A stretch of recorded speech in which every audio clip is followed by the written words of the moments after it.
politik itu juga adalah, pemilu itu adalah pendidikan politik buat masyarakat. Nah ini adalah salah satu instrumen kalau menurut saya untuk memberikan sebuah pendidikan politik pada masyarakat.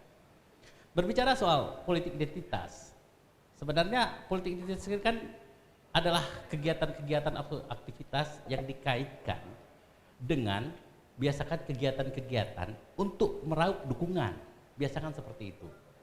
Sebenarnya kan pertanyaan kita di sini adalah definisi politik identitas itu apa? Kita berbicara soal politik identitas, saya khawatir ada perbedaan-perbedaan yang mendasar terhadap definisi politik identitas itu.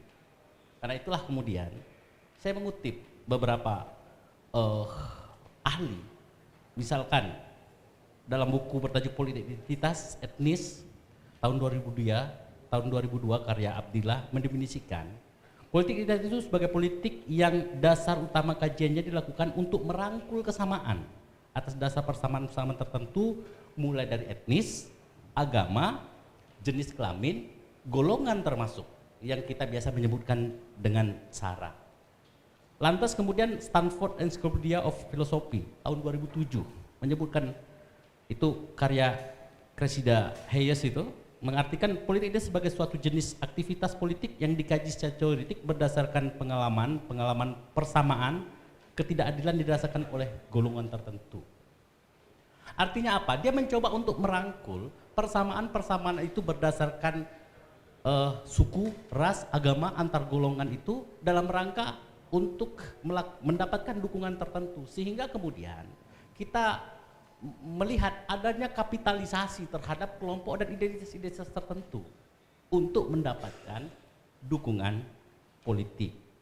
Nah, banyak propaganda yang akhirnya dimunculkan untuk mendapatkan dukungan itu, politik identitas. Maka dimulai melalui propaganda, kalau sekarang banyak sekali instrumennya, media sosial, WA, dan macam-macam hal, termasuk pemberitaan-pemberitaan itu. Nah, cuman kan yang kita lihat di sini dampaknya. Tahun 2019 kita merasakan betul bagaimana kemudian masyarakat kita itu terpolarisasi. Saya prihatin dan sedih sampai hari ini orang yang betul-betul meyakini pilihan politiknya, tapi pada kelompok seberang orang ini digelari siapa? Cebong. Orang yang di kelompok sebelah yang dengan bersungguh-sungguh hati membuat pilihan politik, mereka disebut kampret. Iya kan? Dan itu terjadi sampai sekarang. Siapa yang bertanggung jawab menyelesaikan itu? Bingung kita semua kan? Kemudian hari ini kita mendengar lagi istilahnya kadrun. Kita mendengar lagi istilahnya asing dan aseng. Misalkan seperti itu, saling menyerang anak bangsa kita itu akibat dari politik identitas. Yang orang menyebutnya politik identitas. Tetapi dalam hal ini sebenarnya kami juga kemarin diingatkan Pak Presiden Jokowi dalam Rakornas Bawaslu Indonesia menghadirkan sekitar 2.000 seluruh pengawas di Indonesia, menyatakan kerawanan dan bahayanya terkait dengan politik identitas. Saya sepakat bahwa sebenarnya yang dimaksud rawan di sini, politik identitas di sini, itu dapat kita temukan di dalam Undang-Undang 7. Undang-Undang 7 pasal 260. Pasal 260 itu menyangkut soal larangan. Nah, ini yang ditanyakan Bang Surya tadi itu, Bang. Jadi dalam pelaksanaan kampanye, pelaksana peserta dan tim kampanye pemilu dilarang. Nah, ini yang menyangkut politik identitas itu adalah misalkan menghasut dan mengadu domba persoalan atau masyarakat, kemudian menghina seseorang, agama, suku, ras, golongan, calon atau peserta pemilu. Itu yang dilarang sebenarnya. Pak Suryo yang lain-lain juga mengatakan tadi bahwa keniscayaan sejarah panjang bangsa kita itu kemudian tertuang sampai hari ini di dalam logo bangsa kita itu di burung Garuda, Bhinneka Tunggal Ika. Bhinneka itu kita mengakui adanya keberagaman berdasarkan ras, agama, suku, dan golongan. Itu kita akui. Tetapi kami juga sepakat bahwa di dalam undang-undang, di Undang-Undang nomor 7 juga disebutkan ada panduan kita sebenarnya. panduan untuk melaksanakan kampanye itu ada di dalam pasal 1. Apa disebutkan di situ?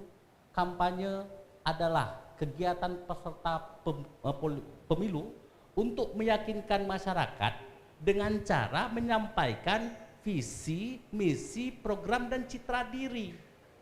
Itu panduannya. Nah, kenapa undang-undang menyatakan demikian? Betul seperti yang disampaikan oleh Pak Suryo. Rentan sekali diplesetkan, tidak bijak. Karena apa? Karena ketika kita berbicara soal pemilu, ada kontestasi di situ, ada hal yang ingin kita munculkan sebagai keunggulan kita. Ketika kita memunculkan identitas kita, maka logikanya lawannya akan mengkritisi hal itu. Kalau yang dikritisi itu adalah program, itu tidak akan menimbulkan makna mendalam, tapi coba identitas kita yang dikritisi. Ini menjadi persoalan di situ. Nah, ini juga tidak dilarang. Misalkan ingin meraup dukungan berdasarkan politik identitas, juga tidak ada larangan khusus. Tetapi memang di dalam undang-undang itu, di dalam pasal 280 itu kemudian, itu memang dilarang untuk melakukan menghina orang dalam melaksanakan kampanye. Dan apakah itu ada sanksinya? Ada sanksinya. Nah, itu sanksinya di pasal 493 Undang-Undang 7. Setiap pelaksana atau tim kampanye pemilu yang melanggar ketentuan sebagaimana dimaksud pasal 280 ayat 2 dipidana dengan pidana kurungan paling lama 1 tahun dan denda paling banyak 12 juta rupiah. Itu ada pidananya.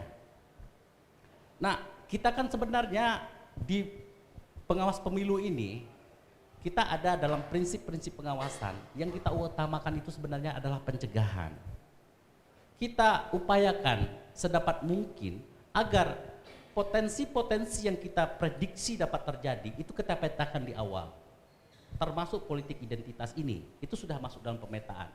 Tahun 2023, 1 bulan atau 2 bulan yang lalu, Bawaslu mengeluarkan yang namanya Indeks Kerawanan Pemilu. Indeks kerawanan pemilu itu diantaranya beberapa isu-isu krusial strategis ke depan yang dapat terjadi itu adalah polarisasi masyarakat. Yang kedua adalah penggunaan media sosial.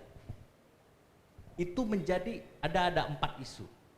Tapi 2 isu itu terkait dengan hal itu. Polarisasi masyarakat di sini artinya apa? Artinya bagaimana kemudian keterbelahan, desintegrasi bangsa, karena potensi menggunakan politik identitas yang seperti itu dapat tergelincir itu tadi itu karena akan muncul nanti ketika dia memunculkan politik identitasnya sebagai sebuah jargon, maka itu dapat dikritisi oleh orang-orang.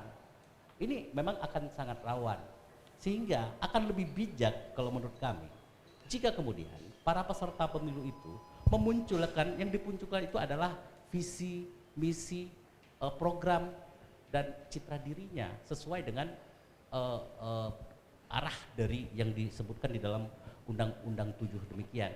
Sehingga orang ingin mengkritisi pun menjadi tidak terlalu menyinggung bagi kelompok tertentu yang lain. Seperti abang kita dari Gelora tadi menyebutkan, ketika kita berbicara visi-visi termasuk dari PKS, dia akhirnya lintas, tidak berbicara antara suku, agama, ras, dan golongan lagi. Dia berbicara untuk semua. Dan kemudian masyarakat pun akhirnya dapat menilai ini mana partai yang sesuai dengan visi dan programnya. Jika kemudian dia tidak sesuai, maka pada pemilu ke depan dia dapat mengkoreksi pilihan itu. Bukan mengkoreksi rasnya, suku, agamanya. Bukan begitu. Tetapi kalau seandainya kita munculkan bahwa dengan identitas tertentu, suku tertentu, dan kemudian orang tidak sesuai, maka yang buruk siapa? Apakah orang itu atau siapa? Nah, karena itu memang ini menjadi PR kita bersama. Dan Bawaslu tentu saja sebagai pelaksana pemilu bertanggung jawab mengawasi dalam setiap tahapan termasuk kampanye, termasuk juga hal-hal yang seperti ini, konsen terhadap hal yang seperti itu. Hari ini kami sudah membuat ada namanya sigap lapor, yang dapat untuk melaporkan melalui aplikasi berbagai temuan atau dugaan pelanggaran yang didapati oleh masyarakat. Kami juga punya juga web dengan Jarimu Awasi Pemilu. Itu juga memberikan ruang kepada masyarakat siapapun untuk menyampaikan fenomena-fenomena potensi pelanggaran yang terjadi. Di luar itu misalkan di Kepri baru beberapa hari yang lalu kita juga sudah mengajak pemantau, kebetulan pada saat itu dari UUB ada 1.000 mahasiswa yang ikut melakukan pemantauan Kepri ini. Di luar itu masih ada lagi program misalkan dari kampus-kampus yang hari ini mengajak ingin melakukan magang di tempat kami tempatkan mereka itu di kecamatan-kecamatan supaya dapat memberikan upaya pencegahan. Karena di Kepri ini jumlah penduduk milenialnya yang di atas 36 tahun itu jumlahnya sekitar 60%.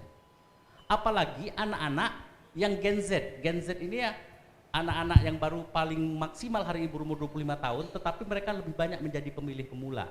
Pemilih pemula kita ini Pak, Ibu, itu belum memiliki konsep dan pretensi terkait dengan kepemiluan. Nah, mereka rentan sekali terhadap isu politisasi SARA atau sentimen SARA atau tadi itu politik identitas yang dipelesetkan.